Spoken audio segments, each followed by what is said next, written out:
Hey guys, Fusebox back on Raid Shadow Legends, and Happy New Year. Definitely ready for this new year. I was looking at this pack. Like, that's kind of sweet. 3 XP barrels. That means you hit a 6-star, take them straight up to 660. Some legendary tones. That's a pretty solid pack if anybody's out looking for doing some shopping. New Year's shopping, right? So today, let's talk about the new year. What are we going to do this year? We're going to start beating some stuff. We're going to go over today what it takes to get through hard mode Doom Tower. And the reason we're going to do this, and we're going to talk about what it takes to kind of beat normal and then hard mode, so that I don't want people wasting time and resources. I want you to know exactly what you're shooting for when you rebuild a hero trying to move into hard mode Doom Tower, so you don't do it 2 or 3 times, because it'll happen. It happened to me. I also am going to do sort of my first tier list. I'm really not into tier lists, but there are certain heroes you're going to want for waves in Doom Tower. We're going to mainly focus on waves and kind of shoot over the bosses. I've got a guide for every boss. I go over each one early game, like where you don't have all the heroes you need, and then the actual strategy that guarantees to beat them all the time. Before we get to that, speaking of the new year, let me know what your resolutions are. Everybody do this one thing. Pick one resolution, big or small, does not matter, and stick to it this year. Definitely, I want to hear if you're willing to share what your resolution is, whether it's difficult, easy. Stick to it. Everybody should try every year to stick to one solid goal. So that's a cool idea. And in the game, same thing. Pick a goal and go for it. Go for it. In the next couple months, you'll be amazed what you can accomplish if you focus. And that's kind of what we're talking about, the hard mode Doom Tower. So let's generalize this real quick before we get into heroes and run a couple waves. The bosses are one thing. We know how to beat the bosses. I get to finish this in the last few hours tonight when it resets. We will talk about some bosses, but what really happens is you're going through normal mode and you feel like you got it going on and you're kind of cheesing through some bosses.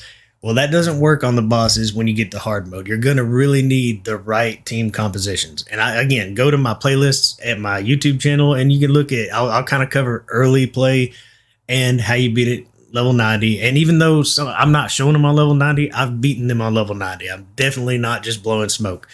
But level 90, I'm thinking of Bommel specifically. Of course, I beat him too. But there are ways to get through them without all the correct mechanics on early game. You can kind of power through a lot of them. And some of them you're going to want turn meter, but you can beat Faye on normal without it. But then you flip over. Here, let's real quick look at the waves. You start this out and you get a misconception of what Doom Tower is. You start coming to these waves and basically you bring in a bunch of heavy hitters. That's what everybody's going to do right off the bat. And it seems ridiculous, right? It's totally easy to do. I didn't check affinity, but like Herndig, he can get you halfway through Doom Tower normal mode with no help. You know, one good hero built well. Affinity is not a problem. Anyway, he's going to clear it. Usually he does it in 3-4 moves, but he'll clear it either way. He'll just keep resetting his cooldowns and blasting through it. It seems so easy. Well, here's something you might want to go ahead and get definitely in your head now. When you start getting into the more difficult ways in Doom Tower, you might not even have a single damage dealer on your team. It's literally about survival. You'll kill them through other means. One damage dealer or a support hero that can actually CC and do big damage will be amazing. So you start getting up higher. Things change. Up in here, all of a sudden you can't quite one-man it. We could show him, but he's going to die if we do. But you start bringing support. You know, you've got your Seal of the Drakes, who, by the way, there are many free-to-play. She is absolutely viable in-game on hard mode Doom Tower. You know, and then you bring a couple more damage dealers and some people that do some odds and ends. So let's just throw some random team together without looking at affinity.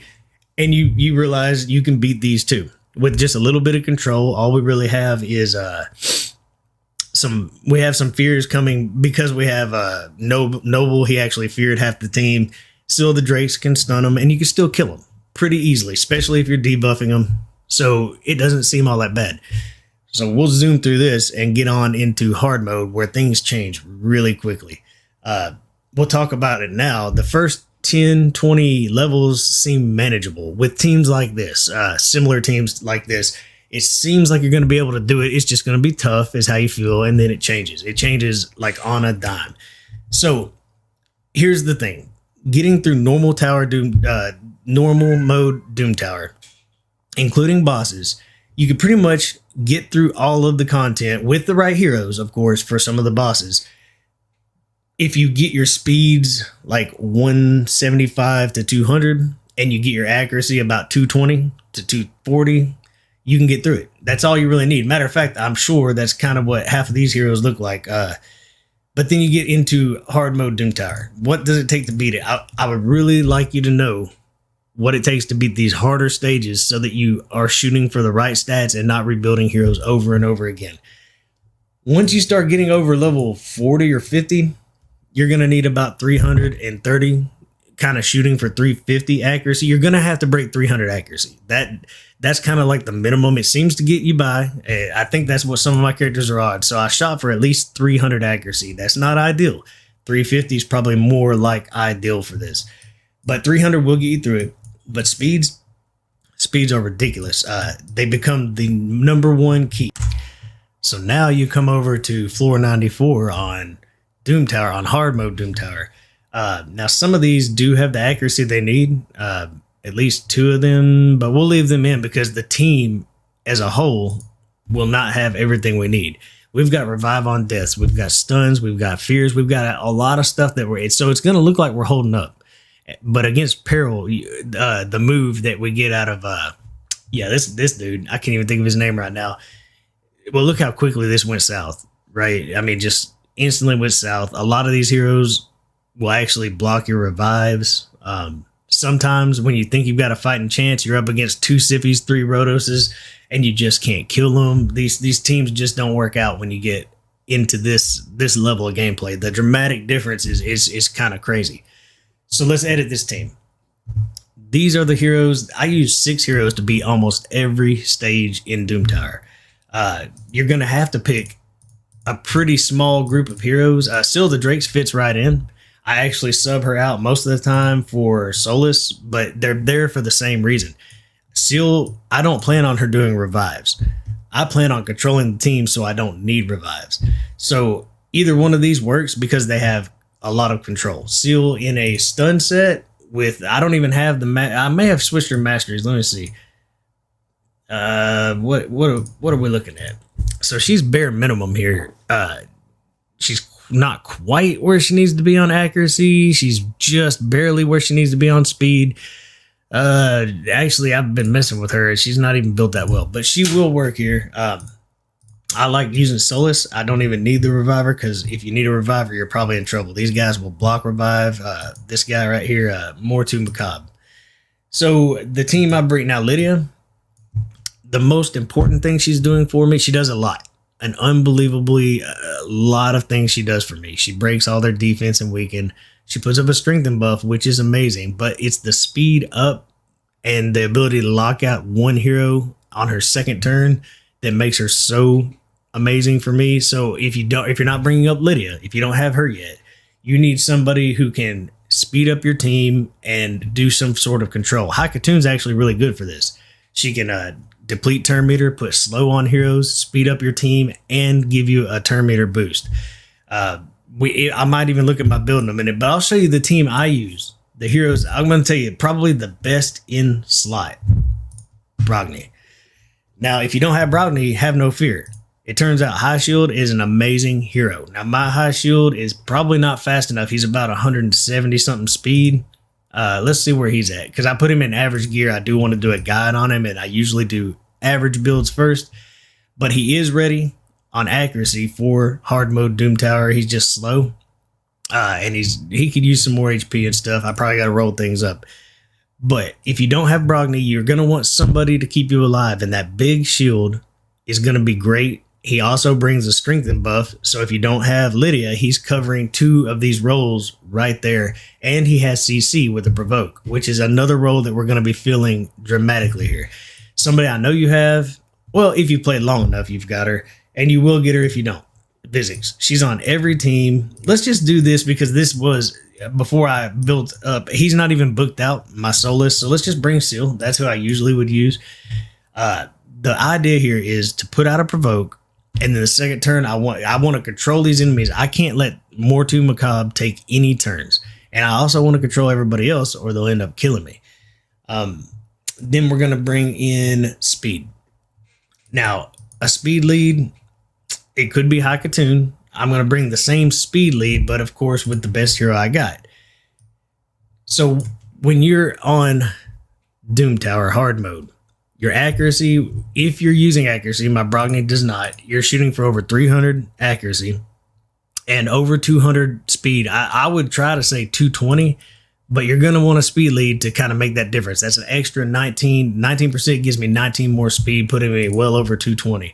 But your fastest heroes, they're going to need to be like whoever goes first. My debuffer, she's going to be 262. She's going to be fast as I can get her. And she's going to speed up my team with the speed buff. So if that were Hakatoon, I'd have her 250 plus, and then she would speed up the rest of my team, plus her aura would speed them up, getting me where I need to be. Very important heroes need to be fast. So this guy is going to be over 250. He's going to be very important for putting up block debuffs, revive on death, whatever it is I need out of him. I actually like using his ally attack every now and then to kind of take people's turn meter down because Vizix is on this team. Vizix is, again, going to be, 380. We're trying to shoot over. She's too important not to have a ton of accuracy on. She has to provoke. And even now, I will still get resisted at times. At the sacrifice of trying to get some damage out of her and all this accuracy, her defense is a little low, her HP is a little low, and she's only 203 speed. But with all the speed buffs we're bringing, we're going to easily break 220, just with the speed aura and the speed buff. So that the idea is to make sure everybody has the accuracy where you need it. I'm sure my accuracy here was over 330. And now you go in and you manual. You can auto, and sometimes it's fine, but you want to manual this stuff because we're going to go ahead and break it. Now, our focus is right here.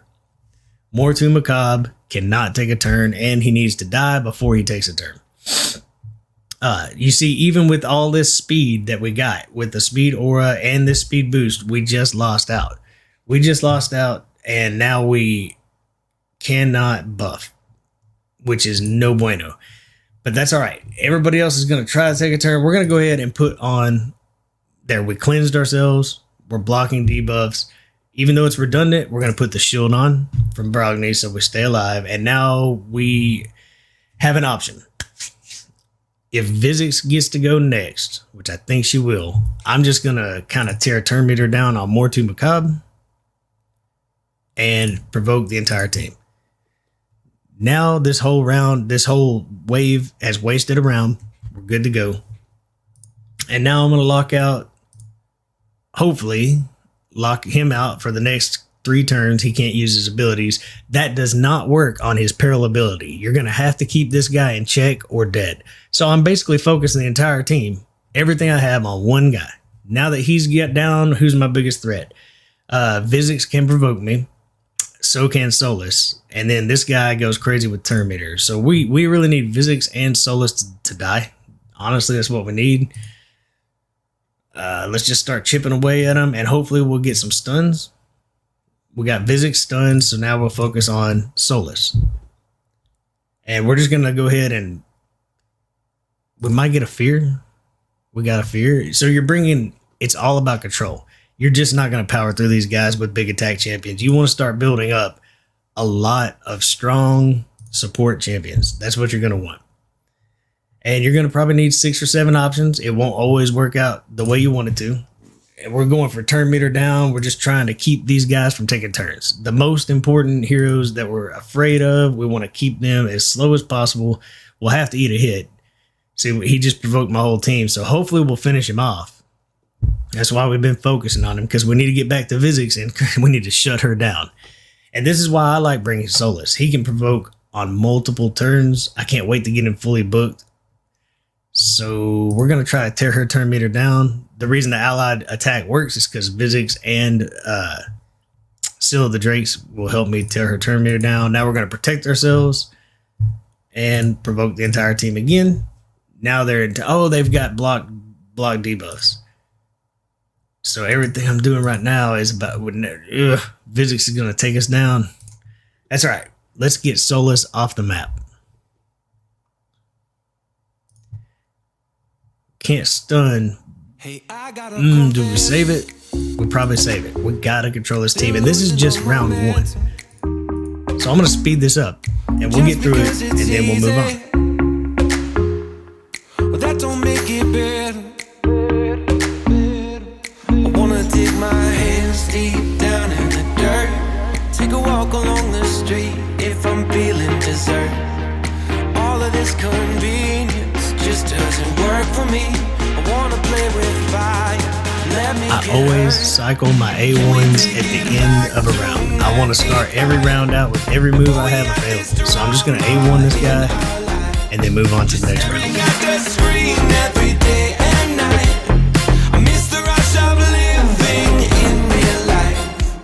Go get your DeLorean.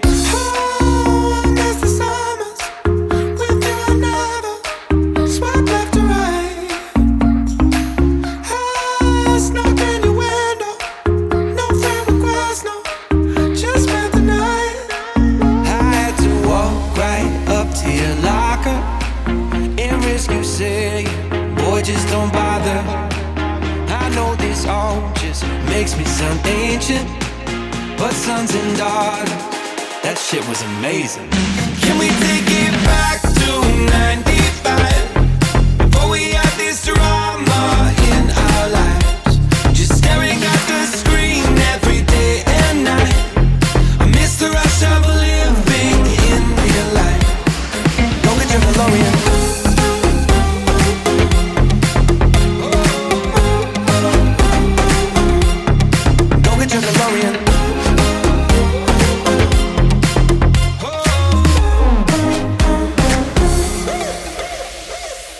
Yo, what you got in that bag? Candy, cigarettes, and a Playboy mag? Man, you used to have to work for that. Wait for me, gotta dial up. Can't call my landline cause it's all tied up. Just bike over then. Oh.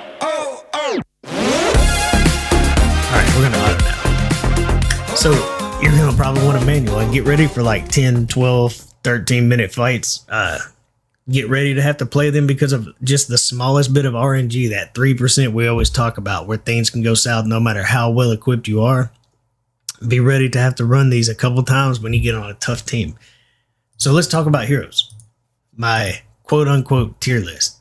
Okay, my favorite picks for Doom Tower waves. Cardio, obviously, if you've got him, he's pretty much amazing anywhere, so we'll kind of skip right past him. Brogni really is one of the best. Absolutely one of the best. But I think right beside Brogni, I would put High Shield. Obviously, Lydia is also one of my favorites. But if you did not have Lydia and you don't have Brogni, you get the Strengthen buff. You also get the big shield. It might not come with heals, but the shield should protect you, and it comes with a provoke. You're going to want a couple of people who can provoke, freeze, stun, and almost on a consistent basis to get through these waves. You got to lock them up. As far as damage dealers, there's a lot of potential in Licks and Astrolon, but these damage dealers are squishy, and you're not going to go in and burn these waves. It's not going to happen. Seer can get you through a lot of these waves, but the in-game build that she takes once you get like to level 80 plus is just ridiculous. The accuracy you need, 350, 100% crit. You still need massive amounts of crit damage, and you probably would like to do this all in a Savage set. Really, really difficult. So we're going to keep talking about people I know can get you through it.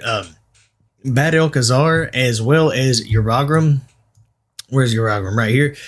They both are pretty handy at doing tick damage with poisons and helping to keep you alive with continuous heals. And there is a cleanse on both of them. I would say that Bad El is a little bit better at that, but they're both viable.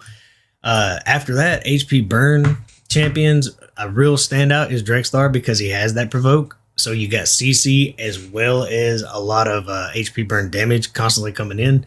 So he's really, really solid. We talked about Solus. He's ridiculous. Versov is actually pretty good. He can put up a leech if they're already stunned with an AoE, and then he can provoke on the next round, keeping everybody coming in. He increases defense. He's actually really solid there. Mine's built for arena, but definitely Necrot the Great could be huge. He could be huge in there. And now let's start getting away from end games, but I do want, Crypt King Grawl. Why can I not say his name? absolutely amazing in there. He can HP burn all day, freeze and lock up the entire wave all day, and he has great damage. He's really solid in there as well. I'm sure Calvalax is. I have not really got him geared up and built out yet. Molly Tankard, 100% one of the best provokers you could bring in there. I have used her on hard mode Doom Tower up at the top waves before, just playing around. Definitely some of my favorite heroes there. I am sure I don't use her there. I don't have her fast or anything, but I'm sure that the shield and counterattacks from Valkyrie would be absolutely amazing. And Lysandra, she can be the go-to for keeping your speed up. You have to be fast. You've got to be fast. And that speed lead of 24%, speaking of, Mother Cybele is amazing here. And she also has a 24% speed lead. So those are like some of my favorite heroes that I have. And I know for a fact they're great in there. Iron Brago, let's not forget him. He has a provoke. And Elegaeus can be super clutch because when most of these waves have 2 or 3 of the same enemy, you can lock out 3 Rotuses from using all of their abilities with one move with Elegaeus. So out of legendaries that I have, we'll go over a few other things later, but those are clearly some of my favorite picks. When it comes to epics, Madame Cerise can actually be really good if you're needing somebody to break their defense, break their attack, and cleanse all the debuffs or buffs on them. She can be solid. You're not going to get a lot of control. A lot of these amazing heroes aren't going to give you the control that you need. In a stun set, you could use the heck out of Skull Crown, but she's not going to be worth bringing for damage. So we'll kind of pass her up. Achak can bring a lot of control and a lot of damage, but I don't like the RNG. You're in hard mode Doom Tower. You don't want to not be able to use him after building him in one wave, but then he doesn't work on the next. So you can be careful with him, but the strength and buff means he's absolutely valuable there. 100% could be used all the way through. And I really, Aox is pretty good, but now Sepulchre Sentinel brings the block debuffs and increased defense and can completely negate damage to one hero with an attack down on our A1. Super good champ if you don't have any other way to block debuffs. But in the end, you're still looking for ways to control waves. You want to stun them and you want to stop them from taking turns. So Miscreated Monster stands out. Big shield, lots of stuns. Where is Ares? Archmage Helmet, 100% great. He can stun as good or better than Seal of the Drakes. He speeds your team up. Again, you're going to have that speed up, which is why I bring up Haikatoon. Absolutely great. She's your speed lead. Everybody gets a 19% boost to their base stat.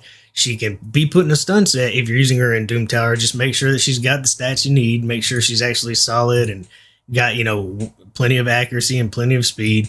And the same reason, Deacon Armstrong, absolutely great. He can actually break defense while speeding up your team and slowing down their team. So super, super good. Now, there are plenty of rares that can do this. Abyssal, probably not my favorite to bring, but if he's fast enough, he's got the accuracy. You can start out with his A1. Just his A1 alone can stun people in a stun set.